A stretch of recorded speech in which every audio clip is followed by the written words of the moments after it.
I put together this presentation to help a few friends understand the Scottish Parliament election system. Scotland is divided into 8 voting areas: the Highlands and Islands, North East Scotland, Mid Scotland and Fife, West of Scotland, Glasgow, Central Scotland, Lothians and South of Scotland. Each voting area has 8 to 10 constituency seats allocated to MSPs to represent the constituency at the Scottish Parliament. For example, the constituencies of Shetland, Orkney, Western Isles, Caithness, Sutherland, Easter Ross, Ross Skye and Inverness West, Inverness East, Nairn and Lochaber, Moray and Argyll and Bute make up the Highlands and Islands voting area. Your polling card has 2 sections: a constituency vote, listing individuals representing your constituency, and a list vote, representing parties on the list. The first part of the ballot selects these constituency MSPs based on who gets the most votes in each constituency, a simple first-past-the-post voting system as per the UK elections. The second part of the ballot elects 7 list candidates for each voting area. These allow a proportion of seats to be distributed to parties to be more evenly represented in the Parliament, a proportional representation system. The 7 list candidates are selected in 7 rounds of counting votes, with each round weighted against parties that already have MSPs for that voting area. List MSPs are selected by dividing the number of votes won on the list ballot by the number of seats already won for each party plus 1. This is best shown by example.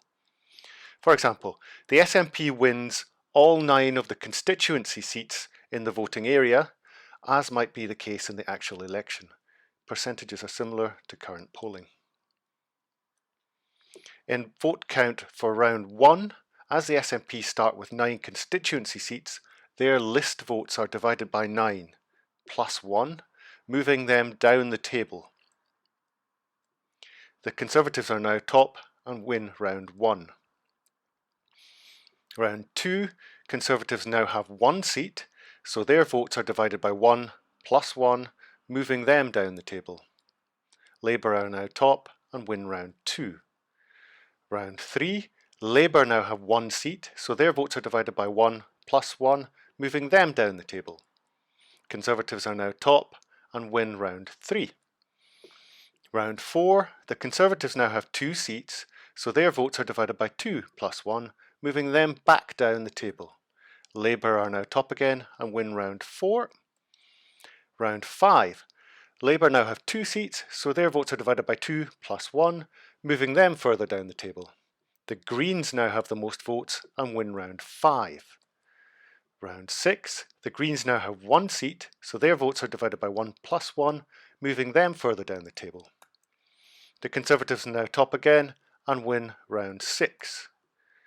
The Conservatives now have 3 seats, so their votes are divided by 3 plus 1, moving them back down the table. Alba are now top and win the final round. If there were more than 7 seats and more than 7 rounds, the next seat would go to Labour, then the Conservatives, then the Liberal Democrats, then Labour, then the Conservatives again, then the Greens, then either Labour or the SNP. It would take 13 rounds before the SNP had the possibility of winning a seat. By round 13, there would be at least another 5 Unionist MSPs to totally negate any single SNP seat. So if you are an independent supporter, then it makes sense to give your second vote to the Greens or Alba on the list ballot.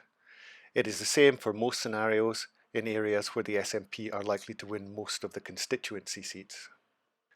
So if you want your vote to contribute to maximising the independent supporting MSPs, vote SNP on the constituency ballot and Green or Alba on the list. That's it.